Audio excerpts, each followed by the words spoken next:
प्रताप जी, दिल्ली से। हरिवंश महाराज जी, गुरुदेव, जब हम किसी के बारे में ज्यादा सोचते हैं या फिर किसी को बार बार देखते हैं तो वो चीज किसी ना किसी दिन हमारे सपने में अवश्य दिखाई देती है। लेकिन गुरुदेव, जब वही हम भगवान की लीलाएं देखते हैं या फिर उनका ज्यादा स्मरण करते हैं तो भगवान उसी रूप में स्वप्न में किसका क्यों नहीं आ प्रश्न रहे है? महाराज जी? ऐसा नहीं करते। भगवान की ज्यादा लीलाएं सुनना और भगवान के लिए ज्यादा चिंतन करना, फिर तो तुम महापुरुष हो जाओ। तुम साधारण बात समझते हो? केवल प्रश्न करना सहज है। भगवान की लीलाओं को ज्यादा सुनना और भगवान की लीलाओं का ज्यादा चिंतन करना और भगवान का नाम चिंतन करना और फिर ये अधूरापन होना कि भगवान की लीलाएं हमारे स्वप्न में नहीं आती, कैसी बात करते हो? कितना भजन करते हो? कितनी लीलाएं पढ़ते हो? कौन से पुराण का अध्ययन कर लिया? कौन से शास्त्रों को श्रवण कर लिया? बोलो, कौन से बैठ करके संत चरणों में तुमने सब शास्त्रों का श्रवण किया? कितना नाम जप करते हो? कितना कीर्तन करते हो? कितने घंटे शास्त्र स्वाध्याय करते हो? केवल बच्चा प्रश्न कर लेना सहज होता है, ऐसे मर्यादा भगवान की लीला की खंडित होती है। यहाँ तो ऐसा लगता है कि जगे ना, सोते ही रहे। स्वप्न में जो आनंद भगवान देते हैं ना, हाँ, कभी विशेष विशेष महापुरुषों का समागम, कभी भगवान की मंगलमयी लीलाएं, तो ऐसा लगता है जगना व्यर्थ है, सोते ही रहे, जिनमें भगवान की लीलाएं और चिंतन चलते हैं। ज्यादा शब्द कर, माला दो माला घुमा लो तो भी बात पवित्र तो हृदय होने ही लगता है, लेकिन ज्यादा जैसे तुम कह रहे हो तो ज्यादा करके देखो, खुली आंख दर्शन होने लगेंगे, खुली आंख भगवान की लीला का चिंतन होने लगेगा। कैसी बात करते हो? वो भी बात हम लोगों से करते हो। हमारी आशा यही है, हमारा जीवन यही है, हमारी साधना यही है, हमारी पूर्णता यही है। बस समझ आएगा? हाँ, तो गलत प्रश्न था। भगवान की लीलाओं का देखो तो तुम गा करके, कौन से पुराण को तुमने सम्यक रूप से सुन लिया? कौन से पुराण का सम्यक अध्ययन कर लिया? कौन से पुराण की तुमने लीला सम्यक चिंतन की? बोलिए, क्या देखते हो? रामायण। अरे, रामचरितमानस पढ़कर एक बार पूरी देखो और रामचरितमानस का अध्ययन करो। जिस महापुरुष ने जीवन भर राम राम कह करके तपस्या करके ग्रंथ को लिखा, उसको पढ़ो। ये तो प्रारंभिक मनोरंजन के लिए बने हैं। देखो, वो केवल अभिनय कर रहे हैं, उनमें वो पवित्रता नहीं, वो सद्गुण नहीं है। जो अभिनय कर रहे हैं वो सद्गुण नहीं है। वो युधिष्ठिर का चरित्र देखना, तो महाभारत पढ़ो, जो भगवान श्री कृष्ण द्वैपायन व्यास देव जी ने लिखी, और जब उन युधिष्ठिर से परिचय होगा तब तुम्हारा पवित्र हृदय हो जाएगा। ये तो आकर्षण के लिए बहुत बढ़िया बनाई है, क्योंकि सच्चिदानंद लीला को प्राकृतिक लीला में उतारना, सच्चिदानंद भगवान अवतरित होकर सच्चिदानंदमयी लीला किए, तो चिन्मय लीला को प्राकृतिक लीला में उतारा ही नहीं जा सकता। वो यथा की अनुभव जो अनुकरण किया गया, वो भी इतना आनंद दिया कि जिस समय रामायण चलती थी उस समय जाम लग जाता था, सब शांत हो जाते थे, लोग आनंदित होकर देखते थे। तो सोचो, जब उस समय सच्चिदानंदमयी लीला को जब तुम वाल्मीकि रामायण में पढ़ोगे, जब रामचरितमानस में पढ़ोगे, राम राम जपोगे और लीला का पढ़ करके चिंतन करोगे, तो तुम ब्रह्म ऋषि हो जाओगे, तुम भगवान के नित्य भक्त हो जाओगे। कैसी बात करते हो? अनुकरण किया ही नहीं जा सकता। जो यत्किंचित अनुकरण है वो हमारे को भगवान की तरफ थोड़ा सा, लेकिन भगवान की लीलाओं में प्रवेश करा दे, वो तो रामायण कराएगी। रामायण का रोज पाठ करो, रामायण की रोज चिंतन वृत्ति से आरती पूजा करो और भगवान का खूब नाम जप करो और भगवान की भक्ति करो, तब लीला में प्रवेश होगा। ऐसे लीलाएं नहीं हैं, ऐसी लीलाएं उनकी तो बस ये है कि हमारे प्रभु का रोल कर रहे हैं, हमारे प्रभु के रूप में उस समय आए, तो हमारे प्रभु का कोई भी रूप धारण कर ले तो हम जैसे संत भेष को प्रणाम कहते हैं, वैसे अपने प्रभु के रूप। लेकिन हमें जो लीला प्रवेश है वो रामायण महाभारत टीवी का देख के थोड़ी लीला प्रवेश हो जाएगा। उसके लिए तो साधना चाहिए, उसके लिए तो भक्ति चाहिए, उसके लिए रामायण पढ़ना पड़ेगा, भागवत पढ़ना पड़ेगा, महाभारत पढ़ना पड़ेगा, उसका चिंतन करना पड़ेगा, तुम्हें अपने चरित्र संभालने पड़ेंगे, तब लीला में प्रवेश होगा, तब स्वप्न में जागृत में लीला झलकती है। खंडेलवाल जी, मुंबई से। महाराज जी, आपका भी सिमिलर प्रश्न है। ये कह रहे हैं कि आप 10 सालों से अभिनय की जगत में हैं। ये कह रहे हैं मन अशांत रहता है महाराज जी। कोई कहता है कि किसी ने जादू कर दिया है, कोई कहता है कि ओवर थिंकिंग चल रही है इसलिए। हाँ, जादू तो नहीं किया, जादू तो नहीं। जादू होता तो तुम हमारे पास यहाँ बैठ नहीं सकते थे। ओवर थिंकिंग, एक जो अपने चित्त में सबसे बड़ा बनने की, महान बनने की एक आकांक्षा होती है। हम चाहे जिस मार्ग में हो, हम चूंकि महान परमात्मा के हम अंश हैं, तो हमारे अंदर महान बनने की इच्छा होती है सबके अंदर, चाहे जिस डिपार्टमेंट में हो, सबसे बड़ा बनने की इच्छा होती है। क्योंकि सबसे बड़े भगवान के हम बच्चे हैं ना, तो हमें लगता है कि हम सबसे बड़े बने। अब सबसे बड़े बनने में हमारे सामने बड़े अभिनय करने वाले दिखाई दे रहे हैं, जो सफलता प्राप्त करते चले जा रहे हैं। अब हमारा चित्त उससे विक्षिप्त होता चला जाता है, परेशानी आ जाती है। तो हमें लगता है कि भगवान का नाम जप करो, पवित्र भोजन करो और भगवान जैसे रखें उसमें राजी रहना सीखो, तो आनंदित हो जाओगे। नाम जप करो और जैसी परिस्थिति में हो उसमें राजी रहना सीखो। यार, आगे की भावना तो करो, लेकिन आगे ना पहुंच पाओ तो उसमें असंतुष्ट मत हो। तुम्हारे अगर असंतुष्ट रहने का स्वभाव बन जाएगा तो डिप्रेशन में चले जाओगे। ऑलरेडी है नहीं नहीं नहीं यार, ऐसा ठीक नहीं। डिप्रेशन में क्यों जाओ? क्यों जाओ? क्यों परेशान हो? पता ही नहीं चला कैसे इतनी सारी सिचुएशन। ऐसा करो, राधा राधा लिखना शुरू करो दिमाग में। खाली समय जो है ना, शैतान का मन होता है।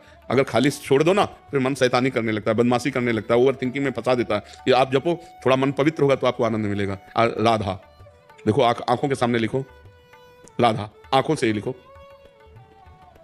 राधा लिखा, आप बार बार राधा राधा राधा राधा, ये ऐसी दवा है कि लोग परलोक सब मिल जाएगी। हाँ, राधा राधा राधा राधा।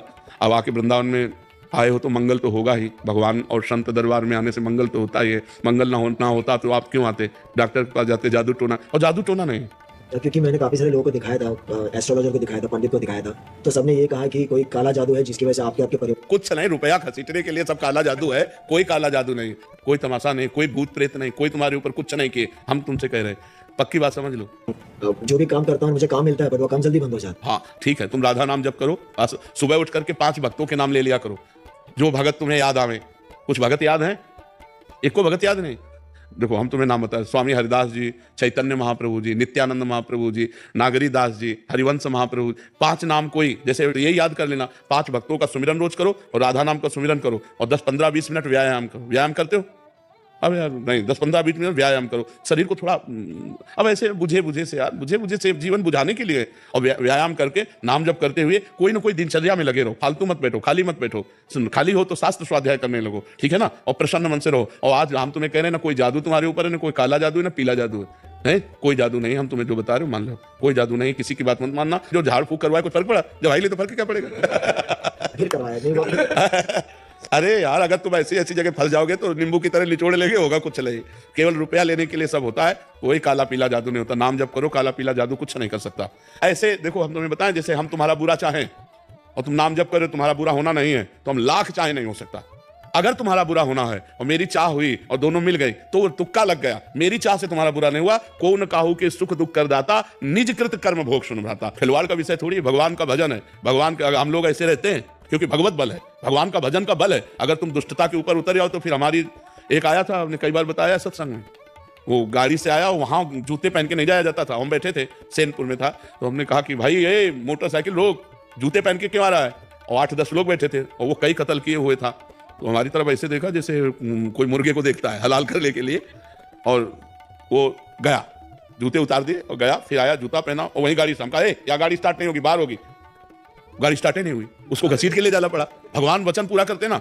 अब वो जो गांव के लोग बैठे थे वो घबरा गए, उनका महाराज आपने बहुत गड़बड़ किया, आप यहाँ 2-4 संत रहते हो, ये कितने आदमियों को काट डाला है, इसका कोई बिगाड़ नहीं सकता। गंगा किनारे की बात थी, बोले यहाँ का बादशाह है और आपने बहुत गलत जगह। तो हम मन में तो सोचा कि गलत जगह इसने पंगा ले लिया है।